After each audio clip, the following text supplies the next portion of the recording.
evening, ladies and gentlemen. It is Hugo Quintanilla here with another live, as always. Very appreciative of you all tuning in. We are going to be live tonight on Instagram with live chat, on X, on Twitch, on LinkedIn. Eh, where else are we? YouTube, Facebook, and we are going to be discussing Home Sweet Home 10 expert tips for a seamless home buying experience, part of our home buying web series. So every Friday we're going to be doing a different sector of the market. Today it's buying. And tomorrow, next week, next Friday it's going to be selling. The Friday after that it's going to be leasing, and the Friday after that it's going to be investing. So today we're going to be talking about some stuff for the everyday person. People in my age group, people that are just trying to buy their first home more than anything else. So if you have any questions, comments, concerns, or feedback, please leave them on your platform of choice. The live chat I'm staring at right now is on Instagram. That is at Hugo, the number 4, Long and Foster. I'm going to put this QR code up there. If you want to check out the YouTube stream, go ahead and hit that QR code. I'll take you over to the YouTube channel. And yeah, please subscribe. Definitely would appreciate it. We have some replay videos over there and some short form content as well. So I hope that you all enjoy. But let's go ahead and get started. Let me just put that up there.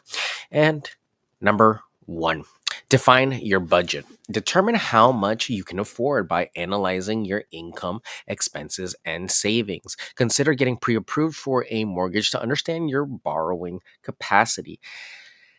I can't tell you how many times, and we say it every year, get pre approved, get pre approved, get pre approved.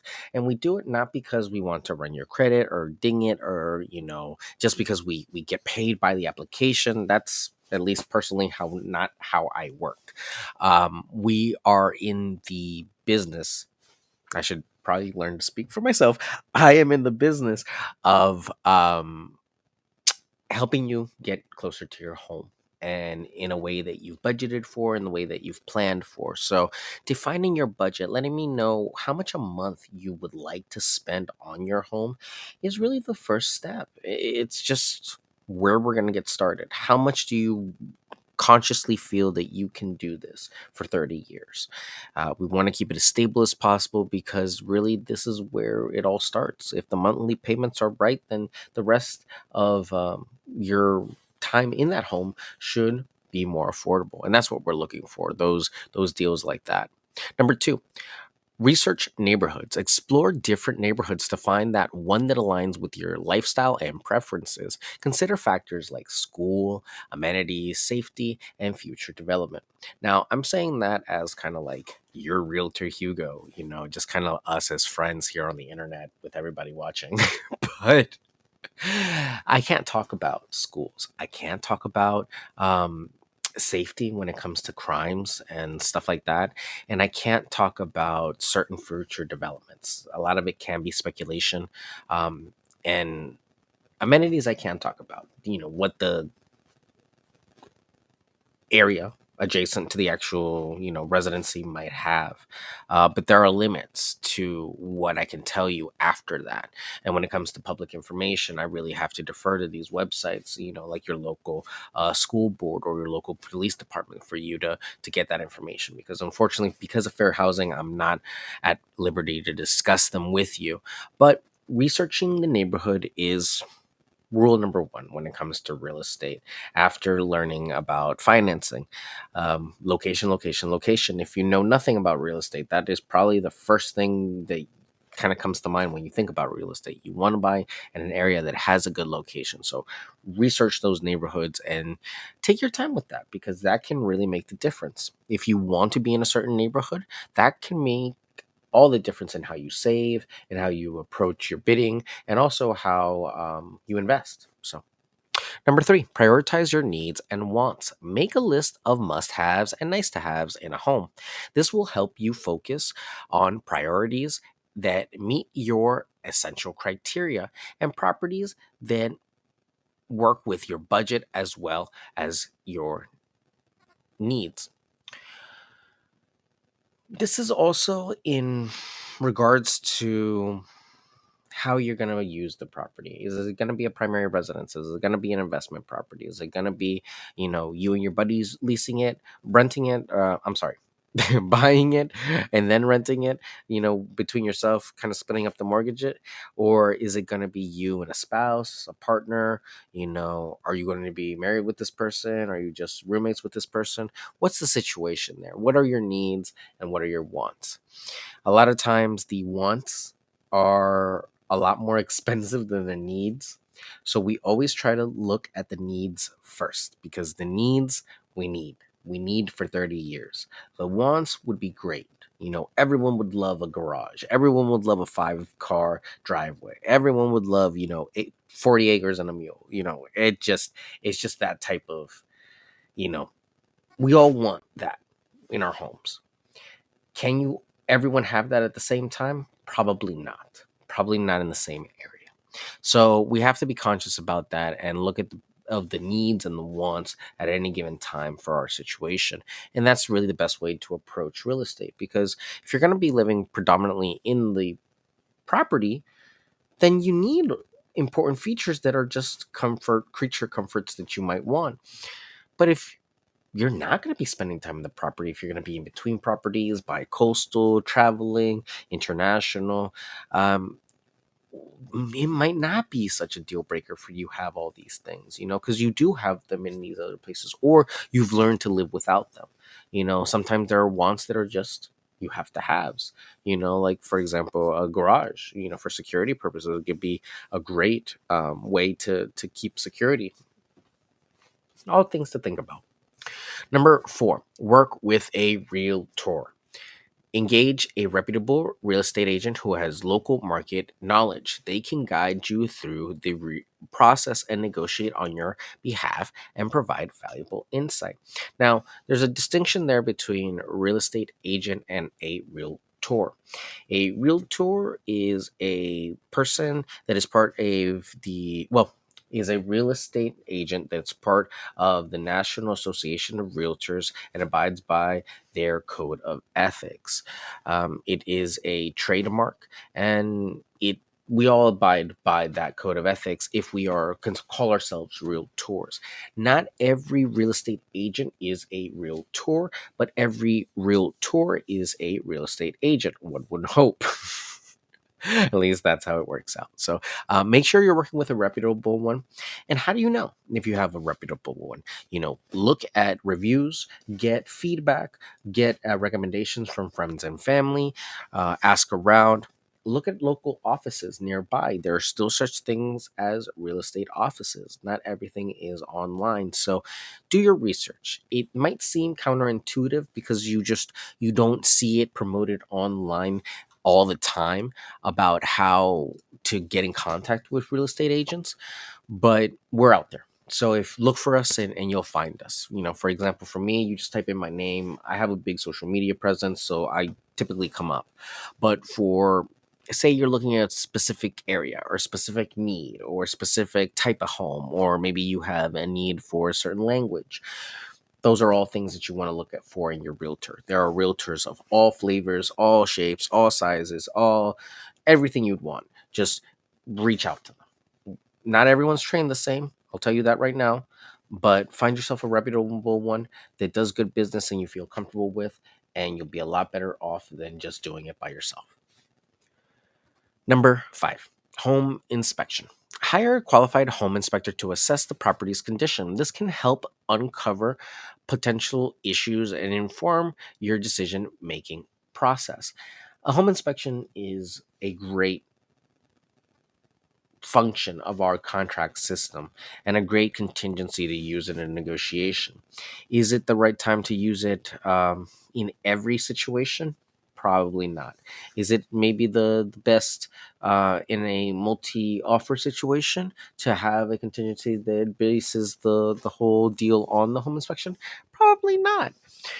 Are you entitled to do a home inspection? Should you do a home inspection? Definitely. Even if it's after purchasing the home, doing the home inspection can bring you peace of mind, and that's what we're in the business of. So I always feel that it's in your right to do a home inspection even after buying the property, just so that you have a checklist of things to be aware of, so that in the future you can budget for them and make sure that they are on your radar, so that if anything does happen, it's something that at least you can point to and say, hey, okay, this is at least a general scope of where I could get started in fixing this issue. Number six, understand the closing costs. Be aware of additional costs associated with closing, such as property taxes, homeowners insurance, closing fees, and factor those into your budget. Usually, as we get closer to closing, pardon the redundancies, we end up having more of a precise number of what you're going to be spending at the table. We give you a general number in the beginning. Once we go into contract, there's going to be another general number. Once we are probably within 2 weeks, there's going to be an even more narrower number, either higher or lower. And then probably within 3 days, there's going to be yet another number. The final number needs to be confirmed by you the day of, and possibly even the day before. Most title companies will reach out prior and give you a preliminary statement with all these charges so you can review it with your own time, especially after lockdown. They had us do a lot of that before we got to the table. And then that's when you get to review everything and you see how much money is going to this side and how much money is going to the seller side. So it's really too late at that point to really negotiate too much of the prices. Everything's kind of been done, but we really need to make sure that everything that has been agreed upon is being documented correctly in those statements, and there aren't any missing numbers or any missing money. Negotiate effectively. Don't hesitate to negotiate the price and terms. Your real estate agent can assist in presenting offers and counter offers. Don't be scared to walk away. It's tough out there. It's tough out there for buyers, but there will be a point of change. When is that going to happen? I don't have a crystal ball and I can't tell you. I have my own personal predictions, and maybe someday I'll feel confident enough to let them out there. But at this point, the best advice I could give you is get ready, so that when the moment does come and you see an opportunity that's enticing enough for you to play, you're ready. You could just get your gear and go. That's really where you want to be. If a negotiation falls into those stars and those things align, then great. But remember, at this point at least, we're in a seller's market, at least in this market here in Maryland and Montgomery County. Every market's a little bit different. We've seen some markets go up 30%. We've seen some markets go down 30%. So keep that in mind. But don't be scared to negotiate. What's the worst they can do? Say no. 8. Review the contract thoroughly. Carefully read and understand the terms of the purchase agreement. If there's anything unclear, seek clarification from your real estate agent or legal advisor. And it says that more than anything else because in some states, I was going to say countries, well, it feels that way sometimes with the real estate law. In some states, you are allowed or actually encouraged to have an attorney present during the process. Real estate agents are not attorneys, and they get you up to a certain point. After that point, the attorney would go in and finish that up, and they handle the rest of the stuff. It's budgeted into the fees of how much everyone is spending as well. So yeah, it's definitely in there. But review the contract and have your legal advisors review that, be it your real estate agent or your legal counsel. Because once you sign on the dotted line, there's no going back on that. So, number 9, plan for the future. Consider your long term plans. Will the home suit your needs in the coming years? Factor in potential life changes such as family growth or career developments. There are certain things that you just cannot bank on or cannot expect, cannot predict. No one is really a fortune teller at this point. So, keeping that in mind, what you could do is theorize and go by your best bets. Where are you going to be in 5 years? What's the game plan for the next 7 years? Do you plan on having children in the next 5, 10 years? Do you see yourself staying here in the next 5 to 10 years? Do you see yourself being in the same career for 5 to 10 years? Are you happy here where you're staying? These are all things to think about because any one of those answers can sway a decision of whether or not you want to stay in this area, move out and try somewhere else, come back to the whole idea of leasing versus renting. Sometimes, if you're not 100% sure on you wanting to stay in a certain area, leasing is the best way to go, even if it is a little bit more expensive. Leasing is better because in the long term, you're not committing yourself to a property you might not like. Is a certain level of ownership better than renting? Absolutely. But you have to be very business savvy and be okay with letting money sit to the side with real estate. Because remember, real estate is a long term game. It's not, short term liquidation. We're talking about long term growth and potential. So don't go into real estate looking for a quick flip. You're going into real estate looking for long term stability. And number 9, plan for the future. Well, actually, no, we talked about that. Number 10, last one, stay informed about the market. Keep yourself up to date on the local real estate market trends. Then, knowledge can be valuable when making decisions about when and where to buy. When most people are scared to buy, it's probably a good time to rush in there and get a good investment. When most people are out there buying, it's probably not the best time to get a good deal. It's just the law of supply and demand. So be cautious of what you hear on the news because probably by the time you hear it on the news, the motion of the ocean has already changed and the industry or the market has already changed. There are things called lagging indicators that a lot of the mainstream media does hold on to and latch on to with stories. So you'll notice a lot of weeks I'll cover stories that all revolve around the same thing because our numbers come out month to month. There's not a big change in these numbers until the next batch of numbers comes out. We can speculate, but really, it's a lot of fiddling with numbers until the final reports come out, and then even after the final reports come out, somewhere around the 15th, you still get another readjusted report later on because data is always being recalculated and calibrated. But we use those numbers to kind of see where the market has been within the last 60 to 90 days. But a real estate agent can give you the pulse of the market day to day. We're out there talking to people, trying to make deals happen, and we can give you more insight on how the market feels to us versus maybe someone that doesn't know, or maybe yourself that doesn't know or doesn't purchase a home every single day. So all things to think about. And I know that's a lot. If you joined us this evening later on, welcome. Thank you so much for tuning in. I am Hugo Quintanilla, your local realtor licensed in Maryland. Today we are talking about Home Sweet Home, 10 expert tips for a seamless home buying experience. I really do thank you guys for tuning in. Just to recap, number 1 was define your budget. Number 2 was research neighborhoods. Number 3 was prioritize needs and wants. Number 4 was work with a realtor.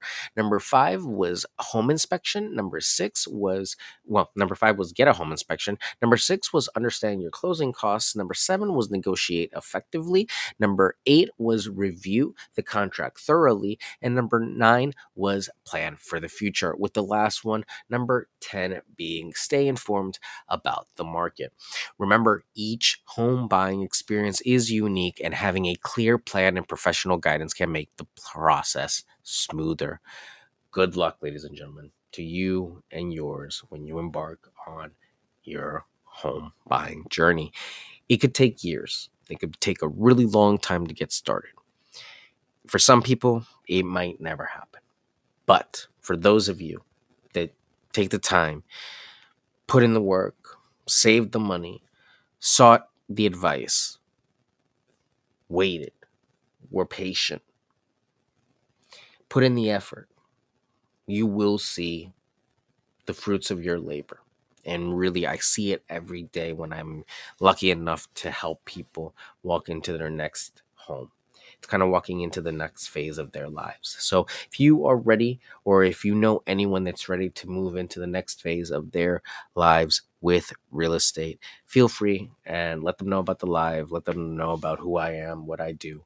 It's no pressure, but all I ask is that you share the information, subscribe, and maybe give a like or something like that whenever you see something that you like on the channel. But I really do appreciate all of you tuning in. It really does warm my heart. I will see you all tomorrow for Saturday's um, lesson.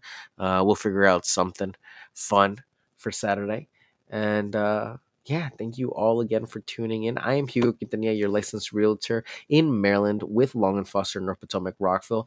My phone number, 240-389-4846. My email is hugo@lnf.com. And my website is yourrealtorhugo.com. I can help you buy, sell, lease, or invest real estate in Maryland, the United States, or internationally. So feel free and let me know. I really do appreciate all of you tuning in. Leave your questions, comments, and feedback on your platform of choice, be it Instagram, Facebook, LinkedIn, Twitch, X, uh, anything you'd like. At this point, I'm here to help. So I will see you all tomorrow. Have a great evening, get some rest, and thank you all for tuning in. Take care. Talk to you soon.